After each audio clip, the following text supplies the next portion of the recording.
കോൺഗ്രസ് പാർട്ടിയുടെ മികച്ച വനിതാ നേതാവെന്ന പേരെടുത്ത നേതാവാണ് ലതിക സുഭാഷ്.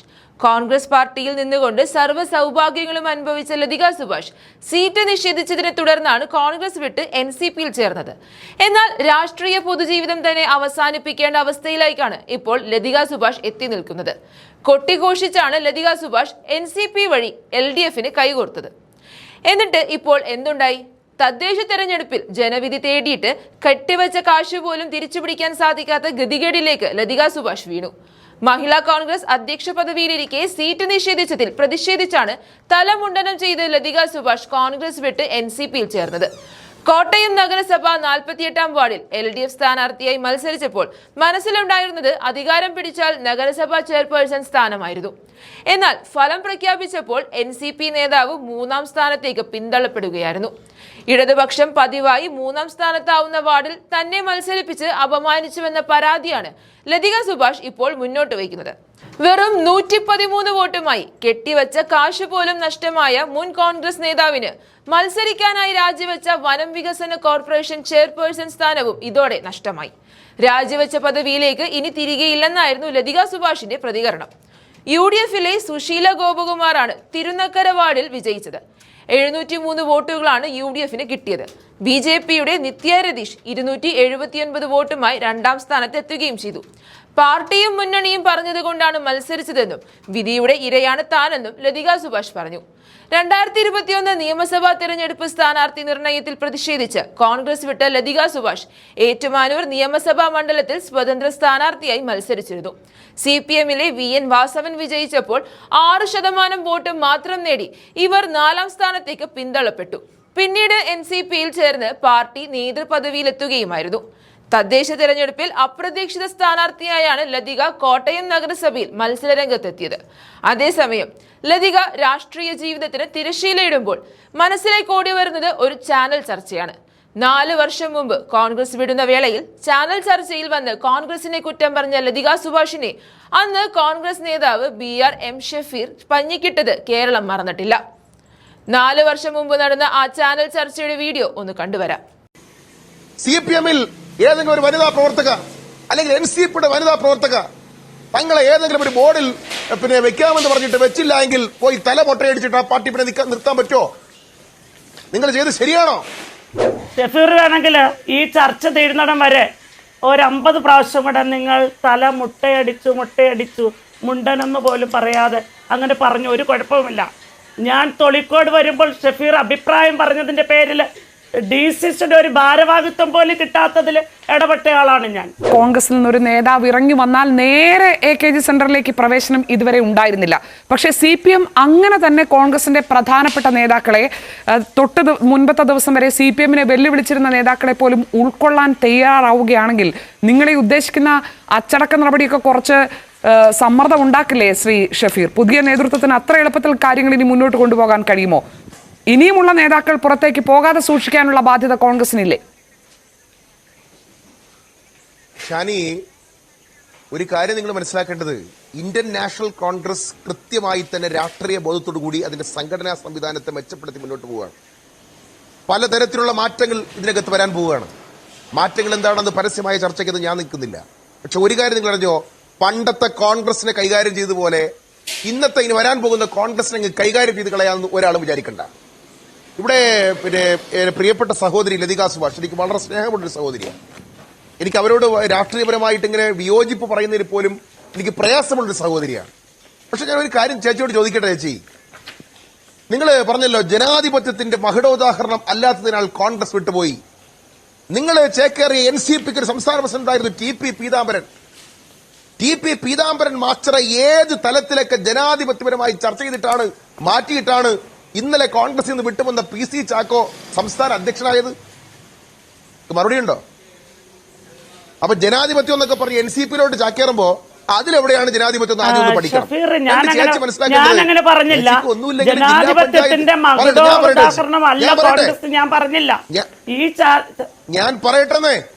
ഞാൻ പറയട്ടെ ചേച്ചി വലിയൊരു കാര്യം മനസ്സിലാക്കിയോ?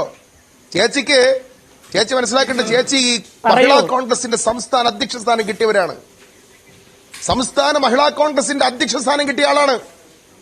തോൽക്കുമെന്ന് ഉറപ്പുണ്ടെങ്കിൽ പോലും മലമ്പുഴയിൽ സീറ്റ് കിട്ടിയ ആളാണ്. നിങ്ങൾക്ക് ഒരു പ്രാവശ്യം കൂടി സീറ്റ് കിട്ടണമെന്ന് പിന്നെ അതിയായ ആഗ്രഹമുള്ള കോൺഗ്രസ് പ്രവർത്തകർ ഉണ്ടായിട്ടുണ്ട് എന്ന് എനിക്കറിയാം, നേരിട്ടറിയാം. പക്ഷെ ഞാൻ ഒരു കാര്യം നിങ്ങളോട് പറയട്ടെ, ഒരു പ്രാവശ്യം സീറ്റ് കിട്ടിയില്ലെങ്കിൽ ഇപ്പൊ ഇരിക്കുന്ന പാർട്ടി ഓഫീസ് NCPയുടെ പാർട്ടി ഓഫീസിൽ പോയി ചേച്ചി തലമുട്ടയടിക്കോ? CPMൽ ഏതെങ്കിലും ഒരു വനിതാ പ്രവർത്തക അല്ലെങ്കിൽ NCPയുടെ വനിതാ പ്രവർത്തക തങ്ങളെ ഏതെങ്കിലും ഒരു ബോർഡിൽ പിന്നെ വെക്കാമെന്ന് പറഞ്ഞിട്ട് വെച്ചില്ല എങ്കിൽ പോയി തലമുട്ടയടിച്ചിട്ട് ആ പാർട്ടി പിന്നെ നിർത്താൻ പറ്റുമോ? നിങ്ങൾ ചെയ്ത് ശരിയാണോ? നിങ്ങളെ കരളിന്റെ കഷ്ടമായി കൊണ്ടു നടന്ന പാർട്ടി അവരുടെ സീറ്റ് പരിഗണിച്ചപ്പോ നിങ്ങൾക്ക് ഏറ്റവും കൂടുതൽ ഞാൻ പറയട്ടെ നിങ്ങൾ ഏറ്റവും കൂടുതൽ ഇഷ്ടപ്പെട്ട ഏറ്റുമാനൂർ സീറ്റ്, നിങ്ങൾ ഏറ്റവും കൂടുതൽ ഇഷ്ടപ്പെടുകയും നിങ്ങൾ പ്രവർത്തിക്കുകയും ചെയ്ത ഏറ്റുമാനൂർ സീറ്റ്, ആ ഏറ്റുമാനൂർ സീറ്റ് നിങ്ങൾക്ക് കിട്ടുന്നതിന് വേണ്ടി കോൺഗ്രസ് പാർട്ടിക്കകത്തു നിന്നും ശക്തമായ സമ്മർദ്ദം കേരള കോൺഗ്രസുമായിട്ടുണ്ടായി. പക്ഷെ നെഗോസിയേഷൻ നടത്തിയപ്പോ അവരുടെ സിറ്റിംഗ് സീറ്റുകൾ അവർക്ക് വിട്ടുകൊടുക്കാൻ തീരുമാനിച്ചതിന്റെ ഫലമായി ഏറ്റുമാനൂർ സീറ്റ് എടുത്ത് കേരള കോൺഗ്രസ് ജോസഫിന് കൊടുക്കേണ്ടി വന്നു. ഇല്ലെങ്കിൽ നിങ്ങൾക്ക് സീറ്റ് കിട്ടൂലേ? പക്ഷെ നിങ്ങളൊരു കാര്യം ആലോചിച്ചോക്ക്, 5 കൊല്ലക്കാലം ഈ പാർട്ടിയുടെ ചെലവിൽ നിങ്ങൾക്കറിയോ, ജില്ലാ പഞ്ചായത്തിന്റെ പ്രസിഡന്റ് സ്ഥാനം അലങ്കരിച്ചുകൊണ്ട് ചുവന്ന ബോർഡ് വെച്ച കാർ നിങ്ങളുടെ വീട്ടുമുറ്റത്ത് കിടന്നിട്ടുണ്ട്. നിങ്ങൾക്കറിയോ, 2.5 നിങ്ങളുടെ പ്രിയങ്കരനായ ഭർത്താവ്, വന്ധ്യനായ നിങ്ങളുടെ ഭർത്താവിന് ഈ പാർട്ടി ചിഹ്നത്തിൽ സീറ്റ് കൊടുത്തിട്ടുണ്ട്. ആവട്ടെ, ഒരു ദിവസമാവട്ടെ ചേച്ചി, ഒരു പഞ്ചായത്ത് മെമ്പറാവാൻ പറ്റാത്ത ഒരു 10,000 ഈ പാർട്ടിയിലുണ്ടറിയോ? ഈ പാർട്ടി കൊണ്ട് ജീവിതത്തിന്റെ രക്തസാക്ഷിയാവരുണ്ട്. ഈ പാർട്ടിയിൽ കോൺഗ്രസ് പാർട്ടിയുടെ കൊടി പിടിച്ചത് കൊണ്ട് തല വെട്ടിയെറുക്കപ്പെട്ട ഷുഹൈബുണ്ട്, ഷുഹൈബിന്റെ പിതാവ് മുഹമ്മദ് ഉണ്ട്. ഈ പാർട്ടി ഒന്നും കൊടുത്തിട്ടില്ല.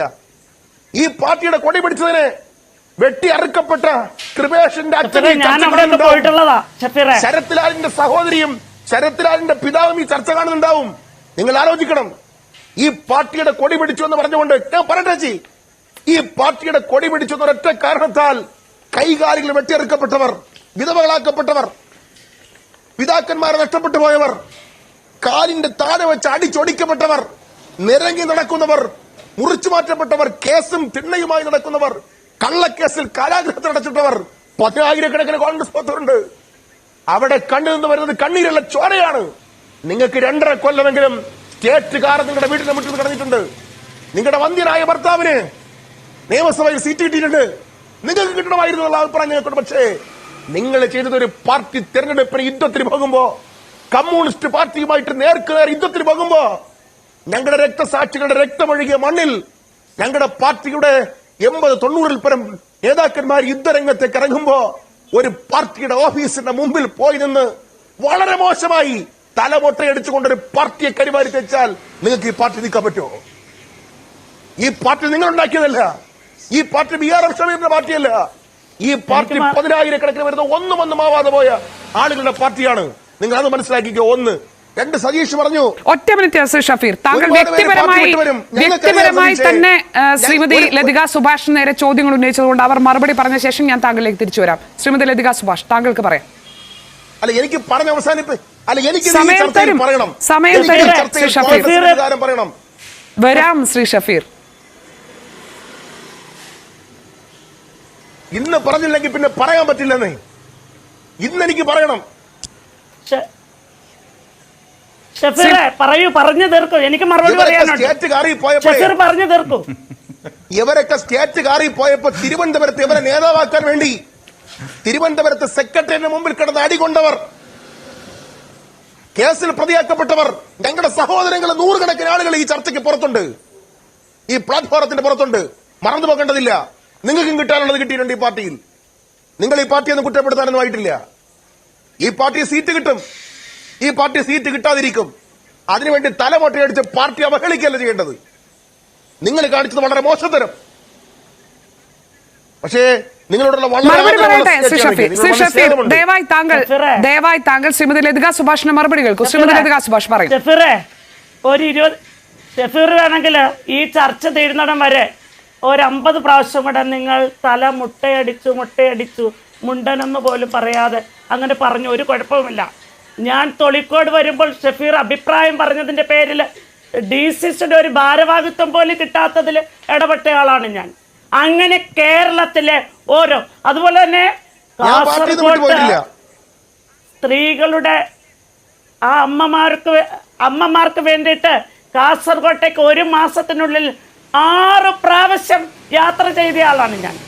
ഈ വണ്ടി 2.5 വർഷം എൻ്റെ വീടിൻ്റെ മുൻപിൽ കിടന്നു. വളരെ ബുദ്ധിമുട്ടുള്ള മണ്ഡലത്തിൽ 2 തവണ ജില്ലാ പഞ്ചായത്തിലേക്ക് വിജയിച്ചു. അതിനുശേഷം പാർട്ടിയുടെ സ്ഥാനാർത്ഥി തോൽക്കുക പോലും ചെയ്തു. ആ 2.5 വർഷം കൃത്യമായി നന്നായി ജില്ലാ പഞ്ചായത്തിന്റെ പ്രസിഡന്റ് സ്ഥാനം കൊണ്ടുപോയ ആളാണ് ഞാൻ. കോട്ടയത്ത് ആരോടേലും ചോദിച്ചോ? പിന്നെ ഏറ്റുമാനൂരെ കാര്യം പറഞ്ഞു. ഏറ്റുമാനൂര് കേരള കോൺഗ്രസിലെ എൻ്റെ ചെറുപ്പം മുതൽ കാണുന്ന സഹോദരങ്ങൾ പറഞ്ഞത്, ഞങ്ങളിത് ആവശ്യപ്പെട്ടിട്ടില്ല. നിങ്ങളുടെ പാർട്ടിയിലെ പല നേതാക്കന്മാർക്കും ലതിക സുഭാഷിന് സീറ്റ് കൊടുക്കരുതെന്ന് ആവശ്യമുണ്ട്. ഷഫീർ ഇതുവല്ലോ അറിഞ്ഞോ? നമ്മൾ 24 ദിവസം ശ്രീ രമേശ് ചെന്നിത്തലയുടെ ഐശ്വര്യ കേരള യാത്രയിൽ ഞാൻ 24 ദിവസം ഉണ്ടായിരുന്നു. ആദ്യത്തെ 4-5 ദിവസം കഴിഞ്ഞാണ് ഷഫീർ വന്നത്. നമ്മൾ ഒരുമിച്ചില്ലായിരുന്നോ?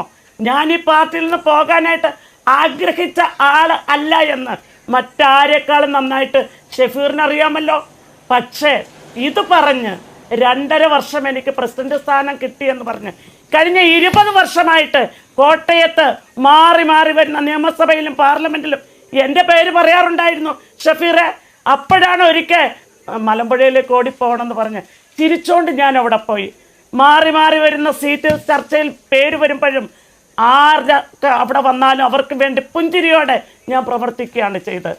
പക്ഷേ KSUവിനും യൂത്ത് കോൺഗ്രസിനും എൻ്റെ മകനാകാൻ പ്രായമുള്ള ഷാഫി പറമ്പിൽ 3ാമത്തെ തവണ MLA ആകാൻ പോകുമ്പോൾ മഹിളാ കോൺഗ്രസിൻ്റെ അധ്യക്ഷയ്ക്ക് എല്ലാ കാലവും ലഭിക്കുന്ന ആ സ്ഥാനാർത്ഥിത്വം കിട്ടാത്തതിൻ്റെ പേരിൽ അത് കിട്ടുകയില്ല എന്ന് കേട്ടപ്പോൾ ശ്രീ AK ആന്റണിയോടും ശ്രീ മുല്ലപ്പള്ളി രാമചന്ദ്രനോടും മാർച്ച് 8-ാം തീയതിയും മാർച്ച് 12-ാം തീയതിയും വളരെ കൃത്യമായി എൻ്റെ ഭാഗത്തുനിന്നും ഇങ്ങനെ ഒരു നിലപാടുണ്ട് എന്ന് പറഞ്ഞത് ഷഫീർ അറിഞ്ഞായിരുന്നു.